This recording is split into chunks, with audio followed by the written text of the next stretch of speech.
స్తోత్రం. హల్లెలూయా, హల్లెలూయా. దేవుని పరిశుద్ధ నామానికి మహిమ కలుగును గాక. ఇప్పుడు వచ్చిన మీకు అందరికి కూడా ప్రభు నామమున శుభములు తెలియజేస్తూ ప్రేమపూర్వకంగా ఆహ్వానిస్తున్నాను. గత నెలంతా కూడా ప్రభు మనల్ని కాపాడి తన కృపలో భద్రపరిచి మరొక మాసాన్ని దేవుడు మనకి ఇచ్చాడు. 4వ నెలలో మనం ప్రవేశించాడు. దేవునికి ఎంతకాలం మనం కృతజ్ఞమై ఉండవలసిన వారమై ఉన్నాం. ఆమేన్. హల్లెలూయా, హల్లెలూయా. దేవుడు మరి మన పట్ల నమ్మకస్తులుగా ఉంటూ మనల్ని రక్షిస్తూ, కాపాడుతూ, పోషిస్తూ ముందుకు నడిపిస్తూ వచ్చాడు. అందును బట్టి మనము మన జీవిత కాలం అంతా కూడా ప్రభువుకు వందనస్తులై ఉండాలి. ఆమేన్. మంచిది దేవుని బిడ్డలారా, మరి గత కొన్ని వారాలుగా మనము దేవుని యొక్క వాక్యములోని ప్రత్యేకమైన అంశాన్ని జ్ఞాపకం చేసుకుంటున్నాం, ధ్యానం చేస్తున్నాం. అందులో భాగంగా నమ్మకస్తులైనటువంటి వారి గురించి మనము ధ్యానం చేస్తున్నాం. నమ్మకమైన వారిని గురించి దేవుడు ఏం చేస్తున్నాడ చెప్పండి? వెతుకుచున్నాడు. నమ్మకమైన వారి గురించి వెతుకుతున్నాడు. నమ్మకమైన వారి కొరకు కనిపెడుతున్నాడు. మనమందరం కూడా ఆయన సన్నిధిలో నమ్మకస్తులంగా మారాలని ఆయన కోరుకుంటున్నాడు. మోషే దేవుని ఇల్లంతట్లో నమ్మకస్తుడిగా ఉన్నట్టుగా మనమంతా కూడా దేవుని సన్నిధిలో చెప్పండి నమ్మకస్తులుగా ఉండాలని ప్రభు కోరుకుంటున్నాడు. మన నమ్మకత్వాన్ని బట్టి దేవుడు మనల్ని ఆశీర్వదిస్తాడు అనే ఆ మాటలు కూడా మనము వింటున్నాం. ఎందుకంటే ఎప్పుడైతే మనం నమ్మకంగా ఉంటామో దేవుడు మన నమ్మకత్వాన్ని బట్టి దేవుడు తన సన్నిధిలో నివసించేటువంటి కృపను దేవుడు మనకిస్తాడు. అందుకే 15వ కీర్తనలో మనం అంతకుముందు కూడా చదివాము. దేవుని సన్నిధిలో ఎవరు నివసింపగలరు, ఎవరు ఉండగలరు అనే విషయాలు మాట్లాడుతూ అక్కడ ఎవరైతే యథార్థముగా జీవిస్తారో వారు మాత్రమే దేవుని యొక్క సన్నిధిలో నివసింపగలరు, ఆయన నివాస స్థలంలో ఉండగలరు అని 15వ కీర్తనలో మనం చూస్తున్నాం. కనుక నమ్మకస్తులైనటువంటి వారి కొరకు దేవుడు వెతుకుతున్నాడు. నమ్మకస్తులైన వారిని దేవుడు ఆహ్వానిస్తున్నాడు అనే విషయాలు మనము గమనించాము. పోయిన వారము మనము నేర్చుకున్నటువంటి అంశం ఏంటంటే తన రాజ్యములోనికి పిలుచుట. ఓకే, రాజ్యములోనికి పిలుచుట. Called into the kingdom. దేవుని రాజ్యములోనికి పిలుచుట. దేవుడు నమ్మకస్తులైనటువంటి వారిని తన రాజ్యంలోనికి ఏం చేస్తారట? పిలుస్తాడు. ఆమేన్. హల్లెలూయా. దేవుడు నమ్మకస్తులైనటువంటి వారిని తన రాజ్యంలోనికి పిలుస్తారట. దేవుని రాజ్యం అంటే ఏంటి అని మనం ఆలోచించినప్పుడు దేవుడు ఎక్కడైతే ఉంటాడో దేవుని సన్నిధిలో దేవుడు నివసించే స్థలాన్ని లేదా దేవుడు నివసించే ఆ సన్నివేశాన్ని, ఆ స్థలాన్ని దేవుని రాజ్యంగా మనం పరిగణిస్తాం. రాజు ఎక్కడ ఉంటే అక్కడ రాజ్యం ఉన్నట్టే. రాజు ఎక్కడుంటే అక్కడ ఆయన రాజ్యం. అదేవిధంగా దేవుడు ఎక్కడ ఉంటాడో దేవుని యొక్క స్థలముగా, దేవుని యొక్క సన్నిధిగా పిలువబడినటువంటి చోటును దేవుని యొక్క రాజ్యంగా పరిగణిస్తాం. అయితే దేవుడు తన రాజ్యములోనికి ఏం చేస్తున్నాడు? దేవుడు పిలుస్తున్నాడు. ఆమేన్. హల్లెలూయా. తెస్సలోనీయులకు రాసిన 2వ పత్రిక 2వ అధ్యాయము 12వ వచనాన్ని పోయిన వారం మనం చదువుకున్నాం. మూల వాక్యంగా ఆ వాక్యాన్ని మనం చదువుకున్నాం. ఆ వాక్యాన్ని మరొకసారి చదవండి.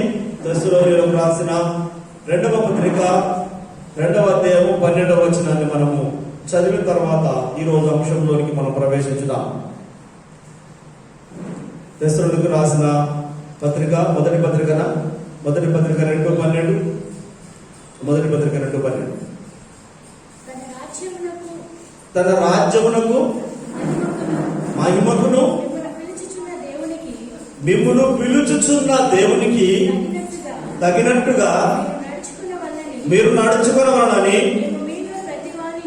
మేము మీలో ప్రతి వారిని హెచ్చరించుచు, ధైర్యపరచుచు, సాక్ష్యమిచ్చుచు నడుచుకున్న రీతిగా మీలో ప్రతి వాని ఎడల మేము నడుచుకుంటామని మీకు తెలియను. ఎక్కడికి పిలిచాడమ్మా దేవుడు? ఎక్కడికి పిలిచాడట? తన రాజ్యములోనికి, తన మహిమకును మిమ్మల్ని పిలిచినటువంటి దేవుడు. దేవుడు నమ్మకస్తున్నటువంటి వారిని ఎవరిని పిలుస్తాడు? ఇది నిన్నటి అంశము, పోయిన వారంలో మనం నడిచినటువంటి అంశం. అయితే ఈరోజు దేవుడి రాజ్యం అంటే ఏంటి ఒక మాట చెప్పిన తర్వాత ఈ రోజు అంశంలోనికి మనము ప్రవేశించుదాం. దేవుడి రాజ్యం అంటే ఏంటిది? రోమీలో రాసిన పత్రిక 14వ అధ్యాయము 17వ వచనం. రోమీలో రాసిన పత్రిక 14వ అధ్యాయం 17వ వచనంలో దేవుడి రాజ్యం అనగా ఏమిటి అనే సంగతులు అక్కడ మనం చూస్తున్నాం. దేవుడి రాజ్యము భోజనమును పానమును కాదు గాని నీతియు సమాధానమును పరిశుద్ధాత్మ యందలి ఆనందమునై ఉన్నది. ఆమేన్, హల్లెలూయా. దేవుడి రాజ్యం అంటే ఏంటట? నీతియు సమాధానమును పరిశుద్ధాత్మ యందలి ఆనందమునై ఉన్నది. పరిశుద్ధాత్మ యందలి ఆనందము అనగా దేవుడిలో ఆనందించే స్థలము. భోజనము పానము కాదు, ఈ లోక సంబంధమైనది కాదు.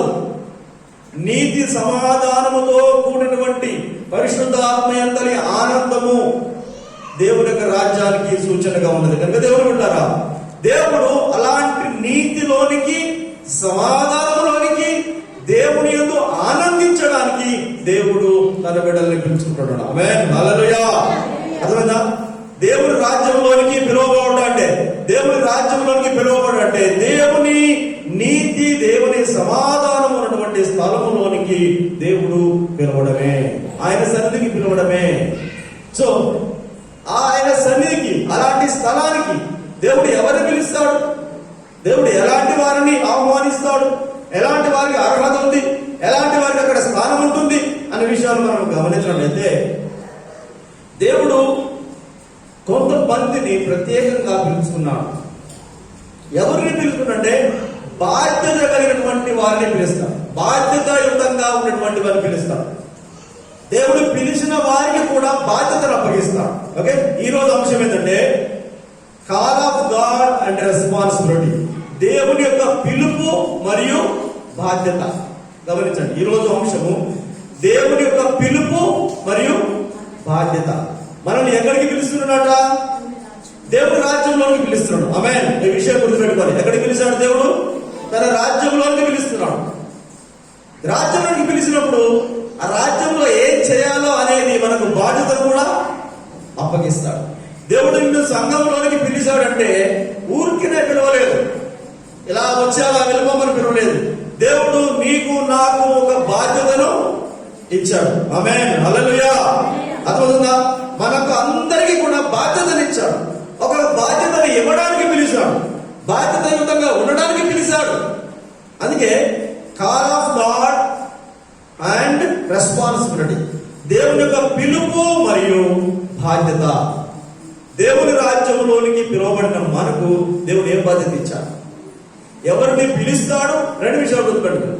ఎవరిని పిలుస్తాడు, ఏం బాధ్యతను ఇస్తాడు, ఎలా ఉంటే పిలుస్తాడు, ఎలా ఉండాలని చెబుతున్నాడు. ఎలా ఉంటే పిలువబడతాము, పిలువబడిన తర్వాత ఎలా ఉండాలి దేవుని రాజ్యంలో అనే విషయాలను మనము కొన్ని క్లుప్తంగా మనము ధ్యానం చేసుకోబోతున్నాం. దేవుని బిడ్డరా, మీరు మనం గమనించినట్లయితే అబ్రహామును దేవుడు పిలిచాడు. ఆది కాండము 12వ అధ్యాయము 1 నుండి 3 వచనాల వరకు. ఆది కాండము 12వ అధ్యాయము 1 నుండి 3 వచనాల వరకు మనం చదివితే దేవుడు అబ్రహామును పిలిచాడు. చదవండి. యెహోవా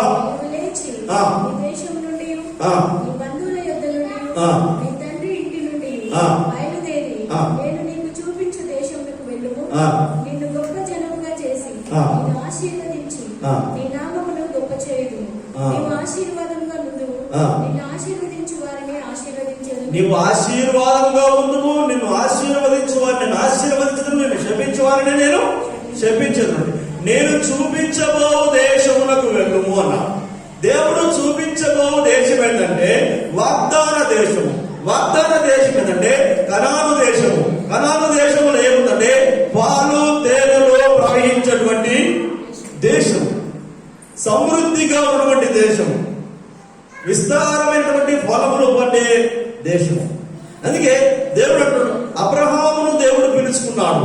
అబ్రహామును పిలుచుకున్నాడు ఎక్కడి నుంచి పిలుచుకున్నాడంటే అన్య దేశములో నుంచి పిలుచుకున్నాడు, అన్యులలో నుంచి పిలుచుకున్నాడు, దేవుడికి లోబడడానికి పిలుచుకున్నాడు, ఆశీర్వదించబడడానికి పిలుచుకున్నాడు, ఇతరులకు ఆశీర్వాదకరంగా ఉండడానికి పిలుచుకున్నాడు. ఇక్కడ బాధ్యత ఏంటి? అబ్రహాం యొక్క బాధ్యత అంటే దేవుడు చూపించే దేశానికి చెప్పండి వెళ్ళాలి, దేవుడు చూపించే ప్రాంతానికి వెళ్ళడానికి దేవుడు పిలిచాడు, దేవుడు చెప్పినట్టు చేయడానికి దేవుడు పిలిచాడు, ఇతరులకు ఆశీర్వాదకరంగా ఉండడానికి దేవుడు పిలిచాడు, ఇతరులకు ఆశీర్వాదకరంగా ఉండడానికి పిలిచాడు, ఇతరులకు ఆశీర్వాదకరంగా ఉండడానికి దేవుడు అబ్రహాంను పిలిచాడు. ఆయన దేవుని మాటకు లోబడి అన్య జనాంగంలో నుంచి దేవునికి లోబడి, దేవుని అనుసరించి, దేవునికి వెంబడించి, దేవుని చేత ఆశీర్వదించబడిన వ్యక్తిగా అతడు తను తాను దేవుని దగ్గర ప్రూవ్ చేసుకున్నాడు. ఆమేన్, హల్లెలూయా. ఈరోజు ఆయన అందరికీ కూడా, విశ్వాసులందరికీ కూడా తండ్రిగా పిలువబడుతున్నాడు. అబ్రహాము దేవుని నమ్మెను, అది అతనికి నీతిగా ఎంచబడింది. అతడు దేవుని నమ్మాడు, దేవుని మాటను నమ్మాడు, దేవుని పిలుపుకు లోబడ్డాడు, నీతిమంతుడిగా తీర్చబడ్డాడు. దేవుని యొక్క రాజ్యములో లేదా దేవుని యొక్క సన్నిధిలో ఆయన ఉండడానికి అర్హత పొందాడు. కనుక దేవుడు ఉంటారా, అది మొదటిది. తర్వాత అపోస్తలుడైన పౌలు గురించి అపోస్తలుల కార్యముల గ్రంథము 9వ అధ్యాయము 1 నుండి 19 వరకు మనం చదివితే అక్కడ అపోస్తలుడైన పౌలును దేవుడు ఏ విధంగా పిలుచుకున్నాడు అనే మాటలు మనకు అర్థమవుతుంది. అయితే ఇక్కడ 15-16 వచనాలు చదవండి. 9వ అధ్యాయము 15-16 వచనాల్లో మనం చదివితే అపోస్తలుల కార్యముల గ్రంథము చదవండి.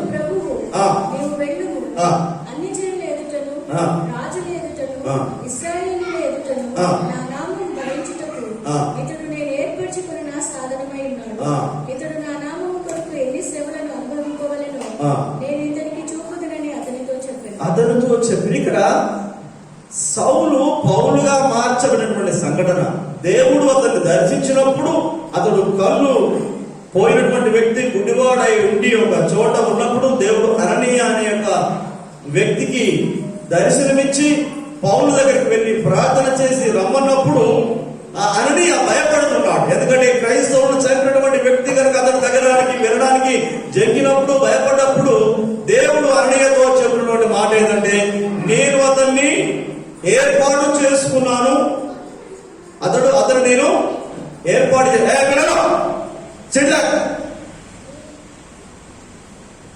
వాక్యం చెప్తుంటే అర్థం కావట్లా? ఎవరు మాట్లాడదు. సో దేవుడు అతన్ని పిలుచుకున్నాడు. అక్కడ అంటున్నాడు, అక్కడ ఏం చెప్తున్నాడు? అందుకు ప్రభు వెళ్ళుము, అన్యజనుల ఎదుటను, రాజుల ఎదుటను, ఇశ్రాయేలు ఎదుటను నా నామమును భరించుటకు, ఏంటంట? నా నామమును భరించుటకు ఇతడు నేను ఏర్పాటు చేస్తున్నాను, పిలుచుకున్నాను. అతడు నా నామము నిమిత్తము శ్రమలు పొందాల్సింది, హింసలు పొందాల్సింది. అంటే దేవుడు పౌలును పిలుచుకొని అతనికి ఏం చేస్తున్నాడు? బాధ్యతను ఇస్తున్నాడు. మనం చెప్పినటువంటి మాట ఏంటంటే, దేవుడు పిలుస్తున్నాడు, బాధ్యతను ఇస్తున్నాడు. అబ్రహామును పిలిచాడు, తనకు బాధ్యతను పరిగణించాడు, అబ్రహాము నమ్మకంగా చేశాడు. పౌలును దేవుడు పిలిచాడు, సౌలుగా ఉన్నప్పుడు పిలిచాడు, అతనికి బాధ్యతను ఇచ్చాడు. నా నామమును ఏదడా నా నామము కొరకు ఎన్నికైనటువంటి వాడు ఎన్ని శ్రమలైనను భరించడానికి అతను పిలువబడ్డాడు. దేవునికి స్తోత్రం, హల్లెలూయా. అక్కడ ఇంకో మాట, ఆయన అన్య జనుల కొరకు పిలువబడ్డాడు. చెప్పండి, ఎవరికి సాక్ష్యం ఇవ్వడానికి పిలువబడ్డాడు? అన్య జనులకు సాక్ష్యం ఇవ్వడానికి పిలువబడ్డాడు. అన్య జనులకు సాక్ష్యం ఇవ్వడానికి పిలువబడ్డాడు. సిటియా ఇక్కడ కూర్చోబెట్టు. You have to sit here everything. Okay, let's go see. అన్యజనులకు సాక్షిగా ఉండడానికి ఏం చేశాడు? పిలువబడ్డాడు. అన్యజనులకు సాక్షిగా ఉండడానికి పిలువబడ్డాడు. సాక్ష్యం ఇవ్వడానికి ఆయన పిలువబడ్డాడు, ఏర్పాటు చేయబడ్డాడు. ఇక్కడ రెండు విషయాలు చెప్పండి. అబ్రహాం ఏమో అన్యజనులలో నుంచి పిలువబడ్డాడు, మనుషులుగా, దేవుని బిడ్డగా, ఇశ్రాయేలుగా లేదా యూదులుగా, యూదుల సంతానం అందరికీ కూడా తండ్రిగా ఏర్పరచాడు. ఇక్కడ పౌలు యూదులోంచి పిలువబడ్డాడు, అన్యజనులకు సువార్త ప్రకటించడానికి పిలువబడ్డాడు. Okay, Abraham అన్యజనులోంచి పిలువబడ్డాడు, యూదులుగా మార్చబడ్డాడు. పౌలు యూదులోంచి పిలువబడ్డాడు, అన్యజనులకు సువార్త చెప్పడానికి పిలువబడ్డాడు. అంటే ఇద్దరికి కూడా దేవుడు పిలిచాడు, పిలుపునిచ్చాడు, బాధ్యతనిచ్చాడు. ఆమేన్, హల్లెలూయా. దేవుడు మనల్ని పిలుస్తున్నాడు అంటే, దేవుడు మనల్ని పిలిచాడంటే, దేవుడు మనల్ని ఏర్పాటు చేస్తున్నాడంటే, సంఘంలో నిలబెట్టాడంటే మనము చుట్టపు చూపులాగా వచ్చి పోవడానికి కాదు. ఎందుకో తెలుసా? మనకేమిచ్చాడు? బాధ్యతనిచ్చాడు. ప్రతి ఒక్కరికి బాధ్యతనిచ్చాడు. ఓకే, కనుక దేవుని యొక్క పిలుపు ఎలాంటిదో ఒక 3 రకాలైనటువంటి పిలుపుల గురించి నేను మీకు తెలియజేయాలని ఆశపడుతున్నాను. చూడండి, దేవుని యొక్క పిలుపట ఉన్నతమైన పిలుపు. దేవుని యొక్క పిలుపు ఎలాంటి చెప్పండి, ఇక్కడ చెప్పండి. ఎలాంటి పిలుపు? ఉన్నతమైన పిలుపు. High calling. దేవుడు యొక్క ఉన్నతమైన పిలుపును మనకిచ్చాడు. ఉన్నతమైన పిలుపుతో మనల్ని పిలిచాడు. ఫిలిప్పీయులు రాసిన పత్రిక 3వ అధ్యాయము చూడండి. ఫిలిప్పీయులు రాసిన పత్రిక 3వ అధ్యాయము 14వ వచనం చూడండి. ఫిలిప్పీ 3:14 చూడండి. సహోదరులారా, నేను ఇదివరకే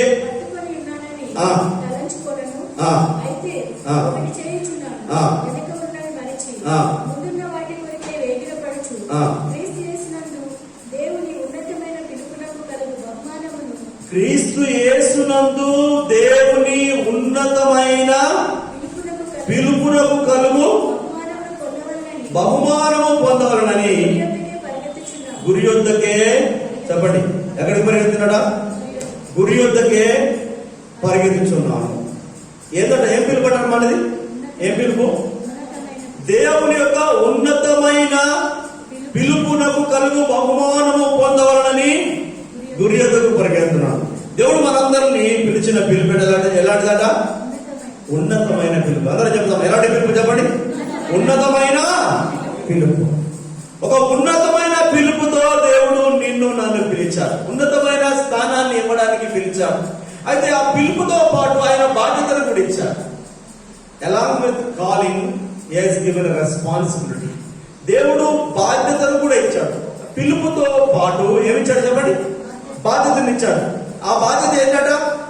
వెనుకున్నవి మరచి ముందున్న వాటి కొరకు మనం వేగిరపడాలని దేవుడు బాధ్యతనిచ్చాడు.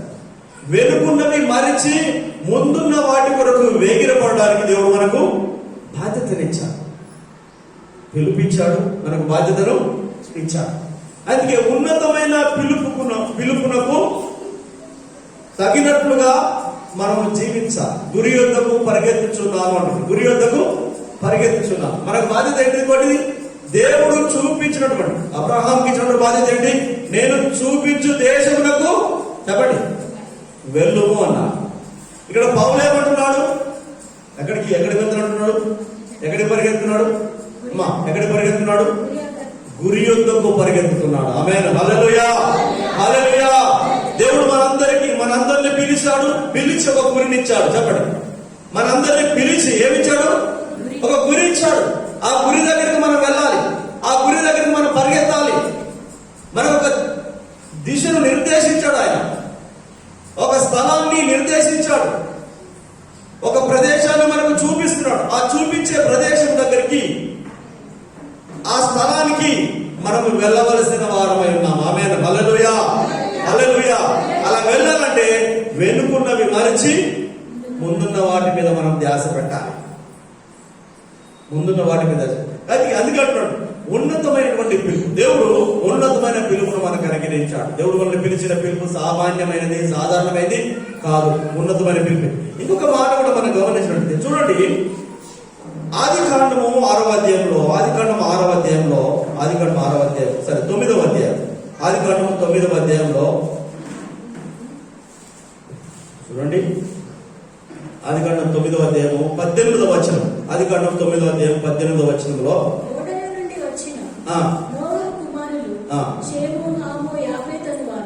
9:18 చదవండి.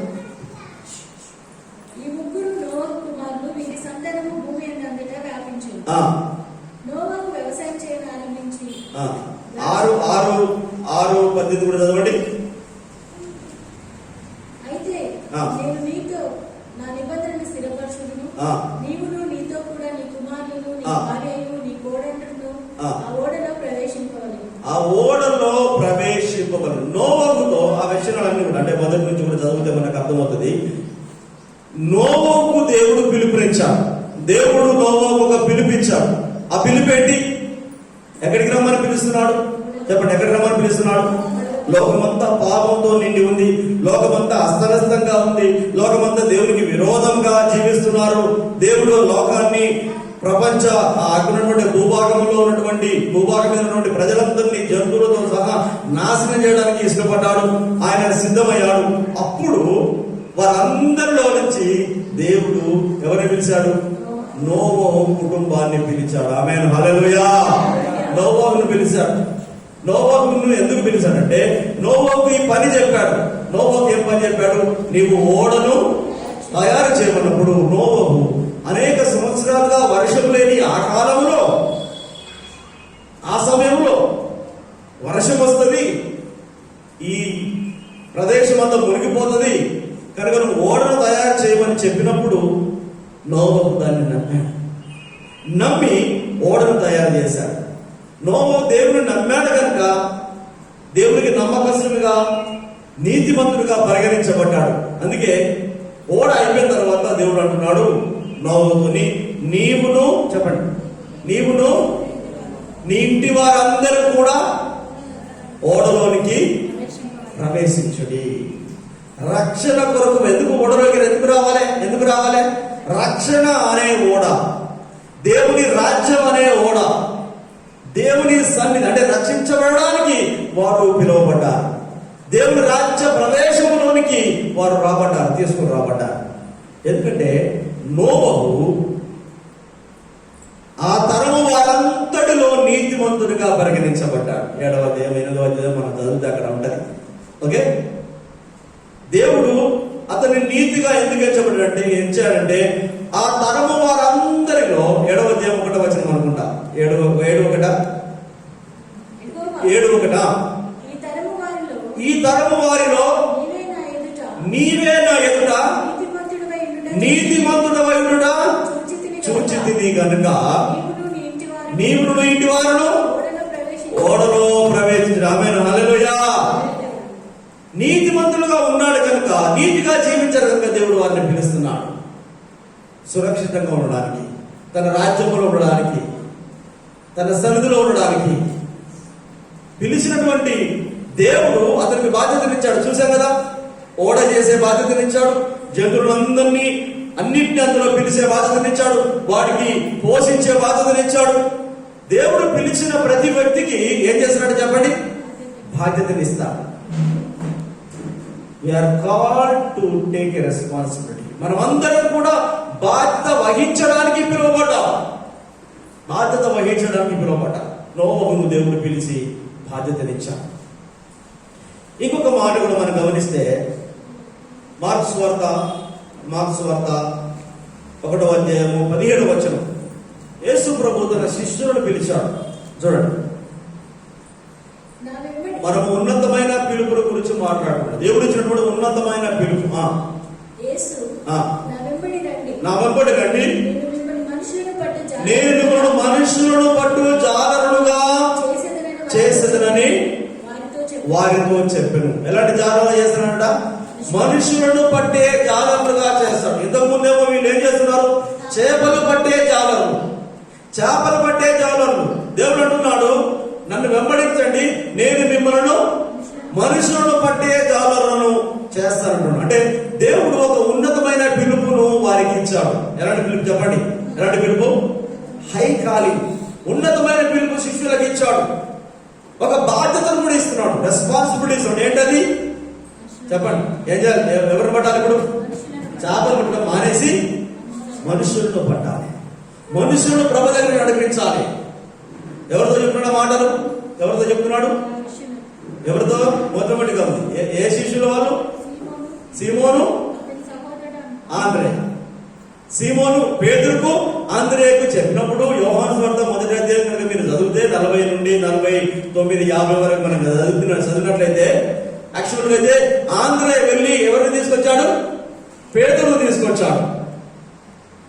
తర్వాత ఫిలిప్పు వెళ్ళి నతనీయేలును తీసుకొచ్చాడు.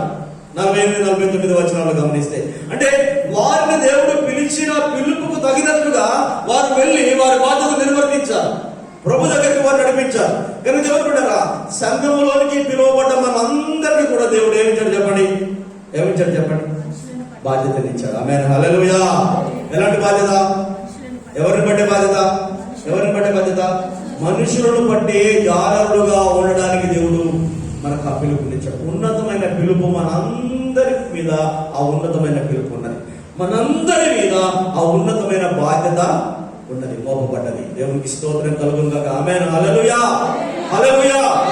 దేవుడు ఆ బాధ్యతను మనకి ఇచ్చాడు. అందుకే పౌలు అంటున్నాడు, ఉన్నతమైన పిలుపు. ఆ పిలుపు మన పట్ల ఉన్నది. ఆ పిలుపుతో మనల్ని పిలిచారు. మనం నమ్మకంగా ఉండడానికి పిలువబడ్డాం. ఆయన సన్నిధిలో బాధ్యతాయుతంగా ఉండడానికి మనము పిలువబడ్డాం. రెండవది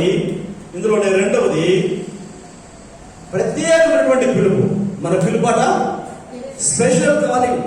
there is a special calling, ప్రత్యేకమైనటువంటి పిలుపు. చూడండి, ద్వితీయోపదేశ కాండము 14వ అధ్యాయం 2వ వచనం. ద్వితీయోపదేశ కాండం 14వ అధ్యాయం 2వ వచనంలో మనం గమనిస్తే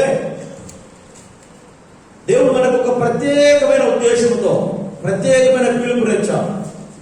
God called us with a special calling. నీవు ప్రతిష్ఠిత జనము, నువ్వు ప్రత్యేకమైనటువంటి జనాంగము. మనం ఎవరి మాట చెప్పండి? తర్వాత యెహోవా భూమి మీదనున్న విశేషముగా తనకు స్వకీయ జనముగా, ప్రత్యేకమైన జనముగా మిమ్మల్ని ఏర్పాటు చేసింది. ఆమేన్, హల్లెలూయా. లోకములో నుంచి, ప్రజలందరిలో నుంచి, మన బంధువుల్లో నుంచి, మన స్నేహితుల్లో నుంచి దేవుడు ఎలా ఏర్పడేసుకుంటామా? ప్రత్యేకమైన జనంగా. We are very much special to him. ప్రత్యేకమైన జనాంగము, ప్రత్యేకమైన పిలుపుతో మనల్ని ఆయన ఏర్పాటు చేసుకున్నాడు. ప్రత్యేకమైన ఉద్దేశంతో ఏర్పాటు చేసుకున్నాడు. మనం ప్రత్యేకంగా ఉండాలని. ఆమేన్, హల్లెలూయా, హల్లెలూయా. దేవుని యొక్క పిలుపు మనందరి పైన ఉన్నది. ఉన్నతమైన పిలుపు మాత్రమే కాదు, ప్రత్యేకమైన పిలుపు. అందులోనే 7వ అధ్యాయము 7వ 6లో చూస్తే 7వ అధ్యాయం 6వ వచనం గమనిస్తే చూడండి. 7వ అధ్యాయం 6వ వచనం, నీ దేవుడైన యెహోవాకు ప్రతిష్ఠిత జనము. నీ దేవుడైన యెహోవా భూమి మీదనున్న సమస్త జనముల కంటే నిన్ను ఎక్కువగా ఎంచి నిన్ను తనకు స్వకీయ జనముగా ఏర్పరచుకున్నాడు. చెప్పండి, ఆమేన్, హల్లెలూయా. ఎలా ఎంచాడమ్మా? మనల్ని ఎలా భావిస్తున్నాడు ఆయన? చెప్పండి. దానికంటే ముందు ఈ లోకములో ఉన్నటువంటి వారందరికంటే ఎక్కువగా ఎంచాడు. ఆమేన్, హల్లెలూయా. ఇక్కడ చూడండి, ఏం చేశాడు? ఈ లోకంలో ఉన్న వారందరికంటే, మన బంధువుల కంటే, స్నేహితుల కంటే, మన దగ్గర ఇరుగు పొరుగు వారి కంటే, చుట్టుపక్కల ఉన్న వారందరికంటే కూడా నిన్ను నన్ను దేవుడు ఎలా ఎంచాడట? ఎక్కువగా ఎంచాడట. వారికంటే నువ్వు ఎక్కువగా ఎంచాడు. వారికంటే మనల్ని ఎక్కువగా ఎంచాడు. వారికంటే మనల్ని ఉన్నతమైన వారిగా భావించి తన స్వకీయ జనంగా, తన సొంత జనంగా, తన సొంత ప్రజలుగా మనల్ని ఏర్పాటు చేసుకున్నాడు. బాధ్యతనిస్తున్నాడు. ఆమేన్, హల్లెలూయా. తన సొంత బిడ్డలుగా, ప్రత్యేకమైన జనాంగంగా ఉండడానికి పిలుచుకున్నాడు కనుక మనం ప్రత్యేకమైన జనంగా ఉండే బాధ్యత కూడా మనకు ఇవ్వబడింది. So God is called with a special calling. దేవుడు మనకు ప్రత్యేకమైన పిలుపుతో పిలిచాడు. ఉన్నతమైన పిలుపుతో పిలిచాడు.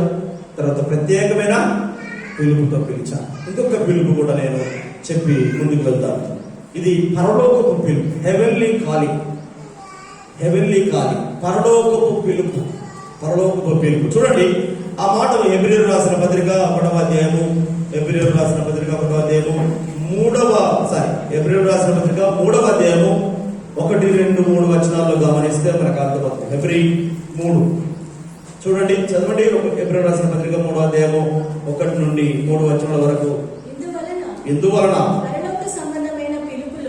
పరలోక సంబంధమైన పిలుపులో పాలు పొందిన పరిశుద్ధ సహోదరులారా, మనము ఒప్పుకొనిన దానికి అపోస్తలుడును ప్రధాన యాజకుడునైన యేసు మీద లక్ష్యముంచుడి. మోషే నమ్మకంగా ఉండినట్లు ఈయన కూడా తను నియమించిన వానికి నమ్మకంగా ఉంది. చాలు చాలు చాలు. మొదటి వచనంలో గమనిస్తే, ఇందువలన పరలోక సంబంధమైన పిలుపులో పాలు పొందిన పరిశుద్ధ సహోదరులారా. ఎలాంటి పిలుపు అమ్మా ఇది?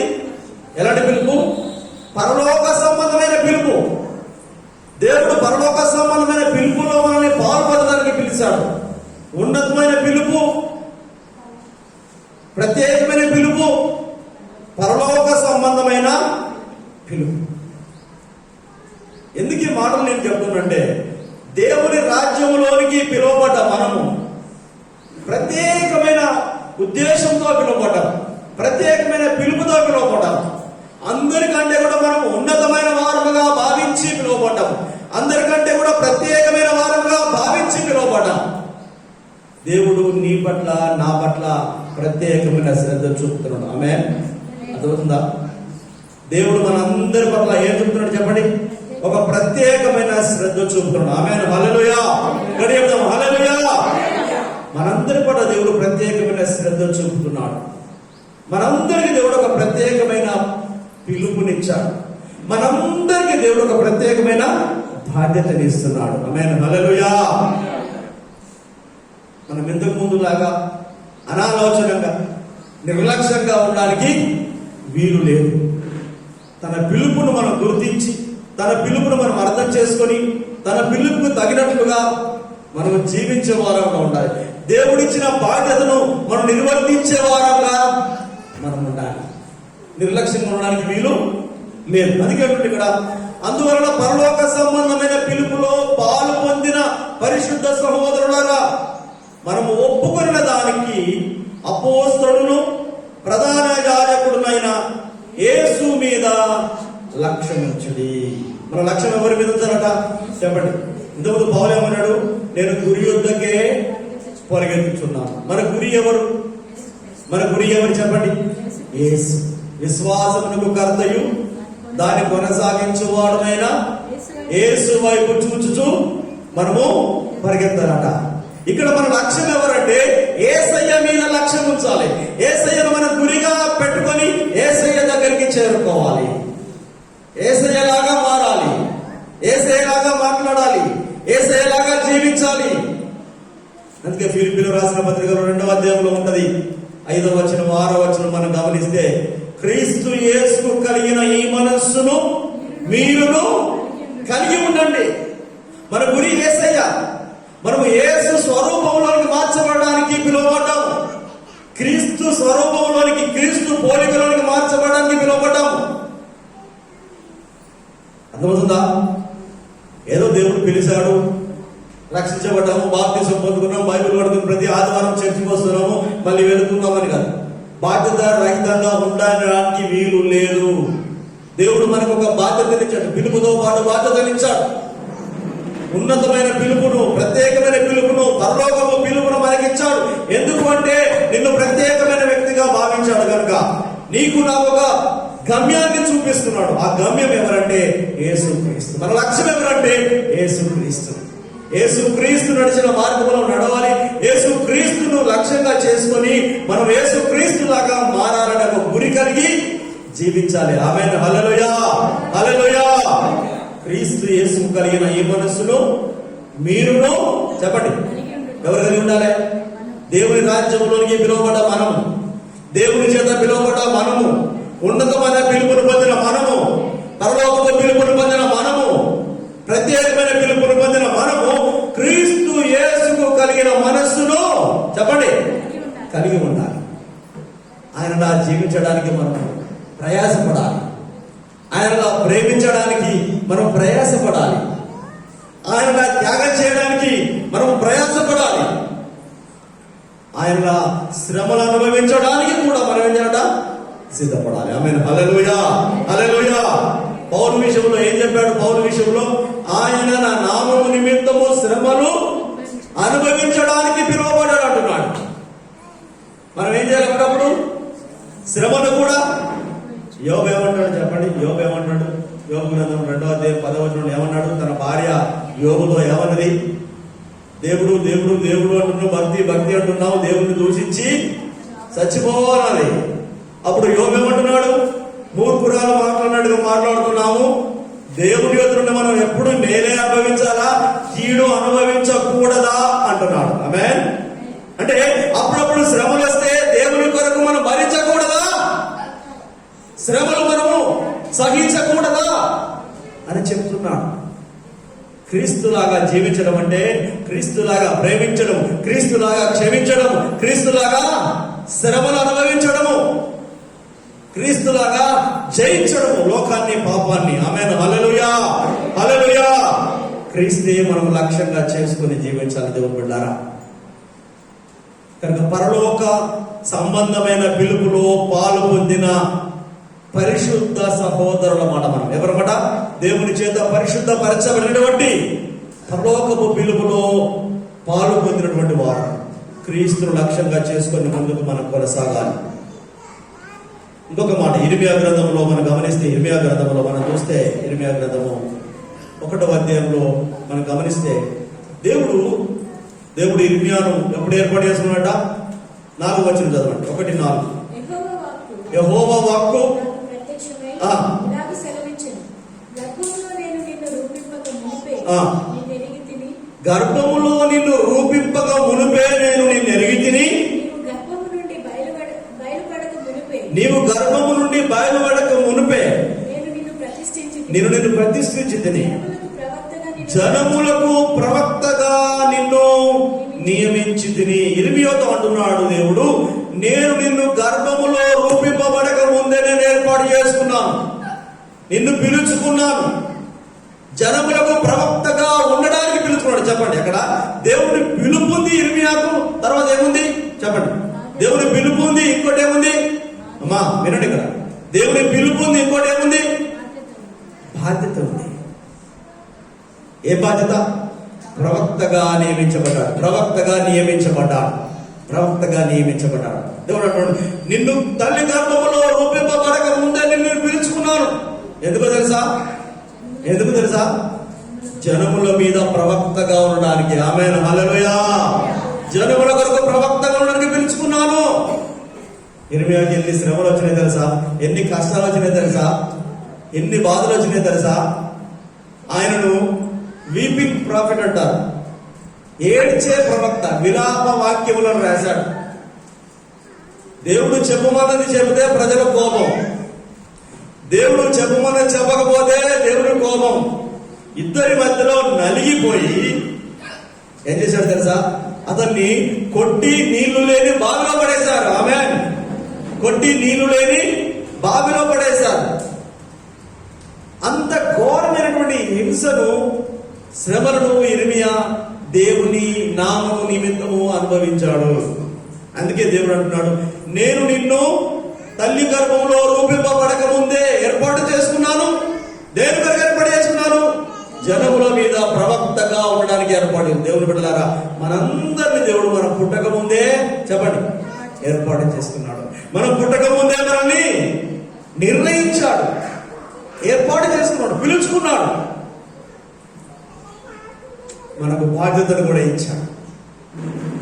మనము పిలుపును గుర్తించాలి, దేవుడు మనకిచ్చిన బాధ్యతను గుర్తించాలి. చెప్పండి, 2 విషయాలు గుర్తించాలి. ఒకటి ఏంటిది? దేవుడు మనకిచ్చిన పిలుపును గుర్తించాలి, తర్వాత మనకిచ్చిన బాధ్యతను గుర్తించాలి. దేవుని రాజ్యంలోనికి మనం పిలువబడ్డామంటే ఊరికనే టైం పాస్ చేయడానికి పిలువబడలేదు. దేవుని సంఘంలోనికి మనం పిలువబడ్డామంటే టైం పాస్ చేయడానికి పిలువబడలేదు, మంది మొహాలు చూడడానికి పిలువబడలేదు. అర్థమవుతుందా? మన లక్ష్యం ఎవరు?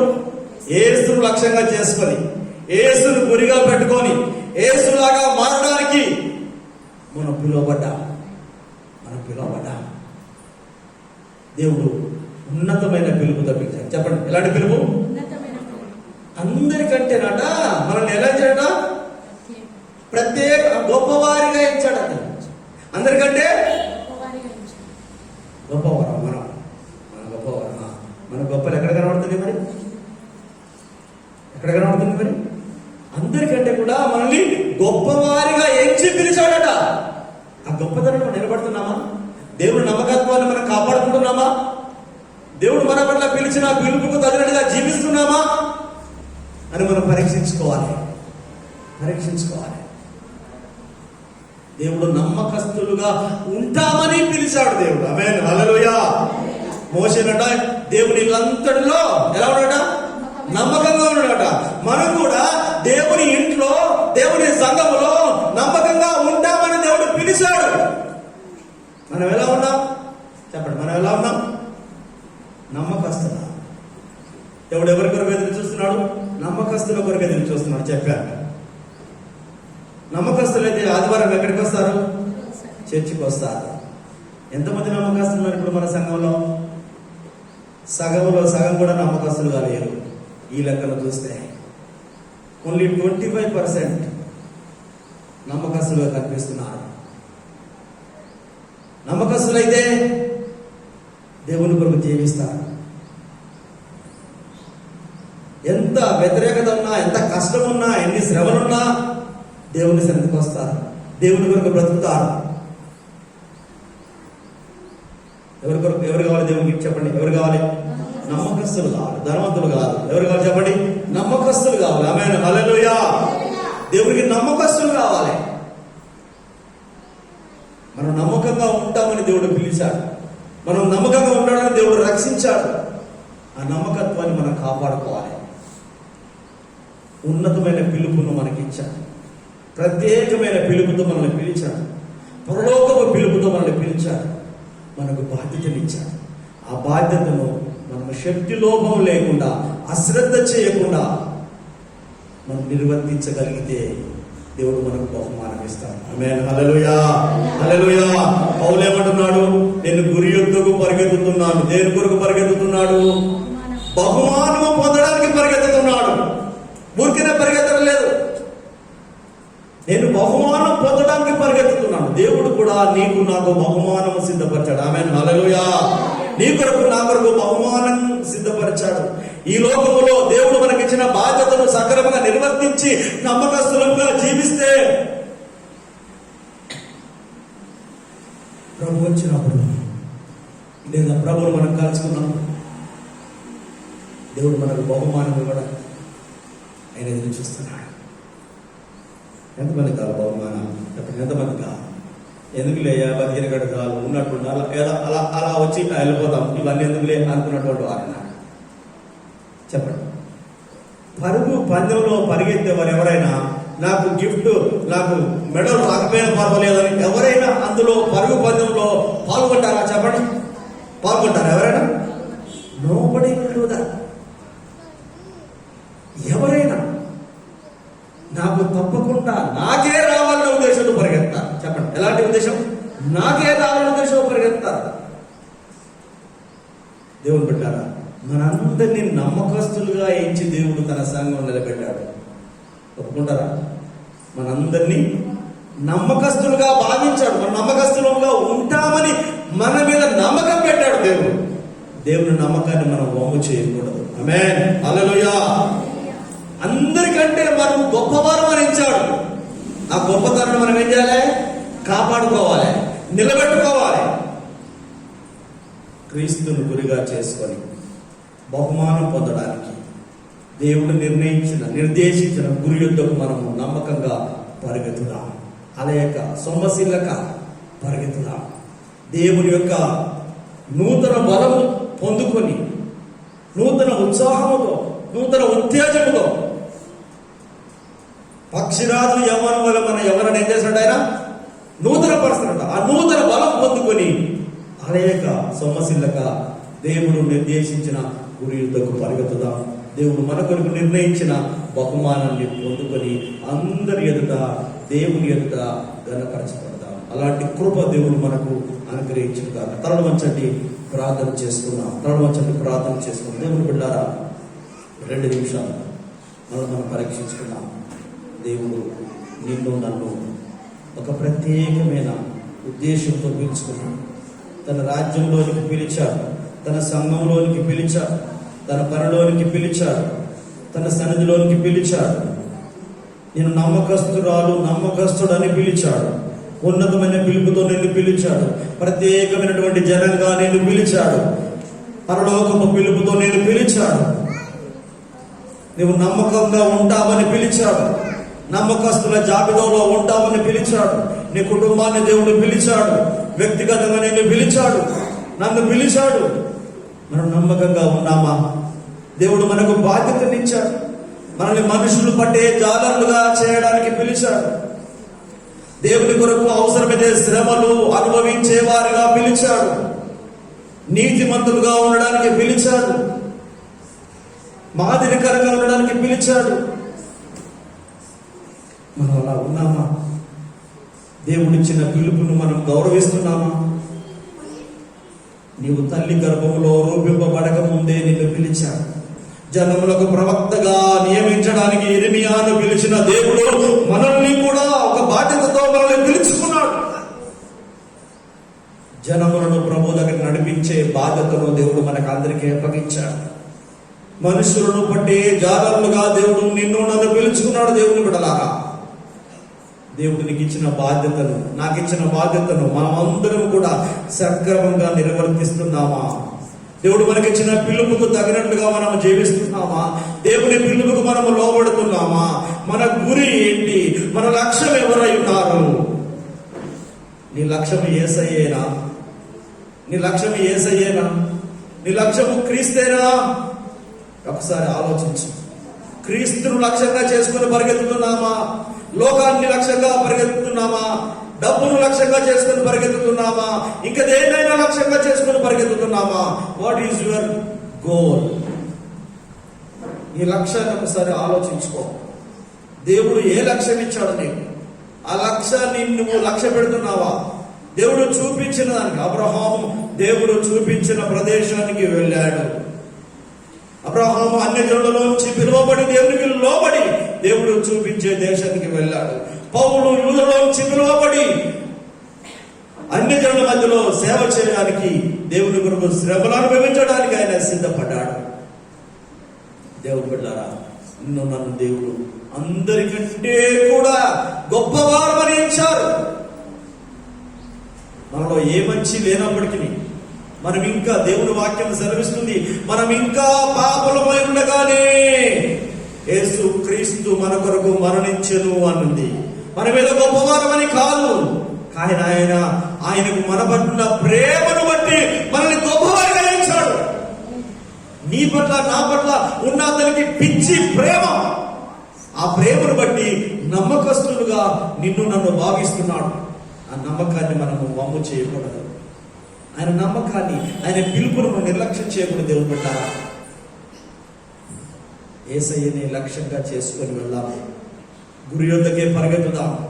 ఈ ప్రయాణంలో ఎన్ని శ్రమలు వచ్చినా, ఈ పరుగు పందెంలో ఎన్ని శోధనలు వచ్చినా, ఈ పరుగు పందెంలో ఎన్ని అభ్యంతరాలు వచ్చినా, ఈ పరుగు పందెంలో ఎన్ని ఆటంకాలు వచ్చినా అలయకుండా, సొమ్మసిల్లకుండా గురి యొద్దకే పరిగెత్తుదాం. విశ్వాసమునకు కర్తయు దాన్ని కొనసాగించువాడునైన యేసు వైపు చూస్తూ పరిగెత్తుదాం. దేవుని బిడ్డలారా, మన లక్ష్యము యేసయ్యనే, మన లక్ష్యము యేసయ్యనే, మన లక్ష్యము పరలోకమే, మన లక్ష్యము యేసయ్యనే. ఆయనే మన గమ్యం, ఆయనే మన గమ్యం. మన గమ్యాన్ని మనం నిర్దేశించుకున్నాం. మన గమ్యాన్ని మనం నిర్దేశించుకున్నాం. ఒకవేళ నీ గమ్యము ఈ మధ్య కాలంలో మారినట్లయితే యేసయ్యే నీ గమ్యం కావాలి. బహుమానమే నీ లక్ష్యం కావాలి. దేవుడిచ్చే బహుమానమే, ఈ లోక సంబంధమైన బహుమానం కాదు, దేవుడిచ్చే బహుమానమే నీ గమ్యము, నీ లక్ష్యము కావాలి. దేవుని బిడ్డలారా, లోకం కొరకు ప్రయాసపడుతున్నావా? సంపద కొరకు, ఆస్తుల కొరకు, అంతస్తుల కొరకు ప్రయాసపడేవారు ఎంతో మంది ఉన్నారు. వారందరినీ కాదని దేవుడు నిన్ను నన్ను పిలిచాడు. ఆయన కొరకు ప్రయాసపడతావని, ఆయన ఇచ్చే బహుమానం కొరకు నువ్వు పరిగెత్తుతావని దేవుడు నిన్ను నమ్మి పిలిచాడు. దేవుని బిడ్డలారా, ఆయన పిలుపుకు తగినట్లుగా జీవించుదాం. ఆయన పిలుపుకు తగినట్లుగా జీవించుదాం.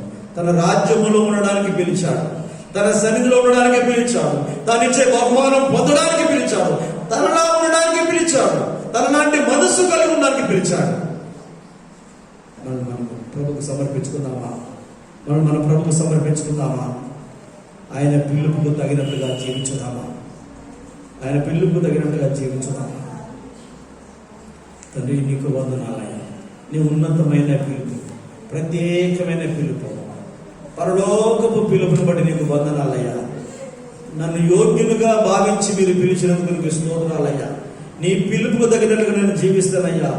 మీరు ఇచ్చిన బాధ్యతను నేను సక్రమంగా నిర్వర్తిస్తానయ్యా.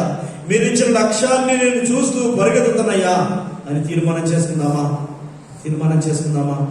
దేవుని సన్నిధిలో తీర్మానం చేసుకుందామా?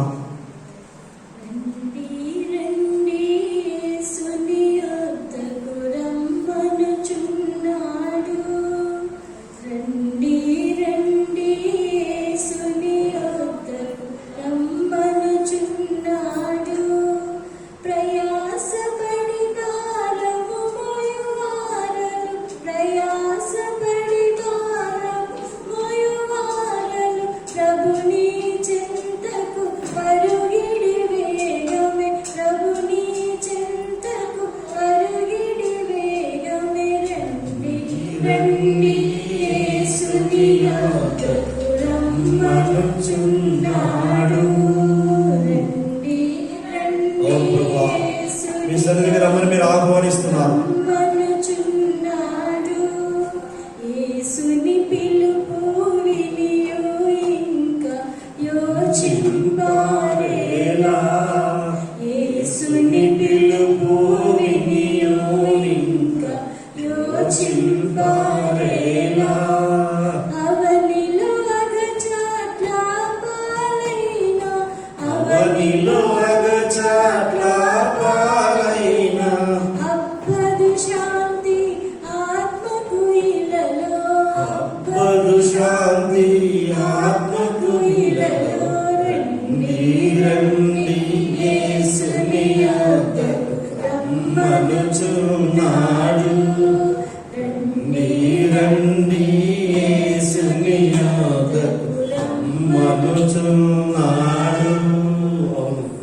దేవుడు రమ్మంటున్నాడు, తన యుద్ధకు రమ్మంటున్నాడు. ఆయనే లక్ష్యంగా చేసుకొని పరిగెత్తమంటున్నాడు. ఆయన సిద్ధపరిచిన బహుమానం పొందుకోవడానికి రమ్మంటున్నాడు. దేవుడు వెళ్ళాలి, ఆయన వద్దకు వెళ్దాం. దేవుడు మనకి చిన్న బాధ్యతను నిర్లక్ష్యం చేయకుండా, చిన్నదైనా పెద్దదైనా సంఘములో దేవుడు మీకు ఇచ్చిన బాధ్యతను నిర్వర్తిస్తూ ప్రభు కొరకు జీవించడానికి, ప్రభు ఇచ్చే బహుమానం పొందుకోవడానికి మనం సిద్ధపరచుకుందాం. తీర్మానం చేసుకుందాం. దేవుడు బిడ్డారా, ప్రభువా, మీరు పిలిచిన పిలుపును నేను నిర్లక్ష్యం చేయను. నమ్మకంగా జీవిస్తానయ్యా, నమ్మకమైన వ్యక్తిగా ఉంటానయ్యా, నమ్మకమైన కుటుంబంగా ఉంటామయ్యా, నమ్మకమైన సంఘముగా మేము ఉంటామయ్యా అని ప్రభు సన్నిధిలో తీర్మానం చేసుకుందాం. దేవుడు బిడ్డారా, దేవుడు అందరికంటే నిన్ను ప్రత్యేకమైన వ్యక్తిగా భావించాడు, ఎంచాడు, ఉన్నతమైన వ్యక్తిగా భావించి పిలుచుకున్నాడు. ఆయన పిలుపును, ఆయన నమ్మకాన్ని వమ్ము చేయకూడదు. దాన్ని మీకు వందనాలు చెల్లిస్తున్నాను. మహోన్నతమైన మా తండ్రి, కృప కలిగిన మా దేవానికి స్తోత్రాలు, వందనాలు చెల్లిస్తున్నాను. మధ్యాహ్నకాల సమయం మరొకసారి సరిగ్గా ప్రార్థన చేస్తున్నామయ్యా. మీరు చూపిన కృప కొరకాయ, మీరు చేసిన మేలు కొరకై వందనాలు. ఏ పాటి వారమని మీరు మమ్మల్ని ఎన్నుకున్నారయ్యా. మేము ఎప్పటి వారమయ్యా. అయినప్పటికీ మీరు మమ్మల్ని ప్రేమించి పరలోకమును విడిచి భూలోకానికి వచ్చారు. ఉన్నతమైన పిలుపుతో మమ్మల్ని పిలుచుకున్నారు. ప్రత్యేకమైన పిలుపుతో మమ్మల్ని పిలుచుకున్నారు. పరలోకపు పిలుపుతో మమ్మల్ని పిలిచారయ్యా. నీకు స్తోత్రాలు. ఈ రాజ్యంలోనికి పిలుస్తున్నారు, మీ సన్నిధికి పిలుస్తున్నారు, బహుమానము పొందడానికి పిలుస్తున్నారయ్యా. మీరు ఇచ్చిన పిలుపును మేము అందుకొని బాధ్యతాయుతంగా మేము జీవించడానికి, నమ్మకస్తులుగా జీవించడానికి, సంఘములో నమ్మకస్తులుగా, కుటుంబంలో నమ్మకస్తులుగా, నీకు నమ్మకస్తులుగా జీవించే కృపను మాకు అందరికీ నీ దయచేయమని, మీ వాక్యానుసారంగా జీవించే కృపను మాకు అనుగ్రహించి, మీరు ఇవ్వబోయే బహుమానమును ప్రభువా మేము పొందుకునే యోగ్యత దయచేయమని నీ కృపకు మమ్మల్ని మేము మరొకసారి అప్పగించుకుంటాం. యేసు క్రీస్తు నామమున ప్రార్థించి వేడుకుంటున్నాము తండ్రి.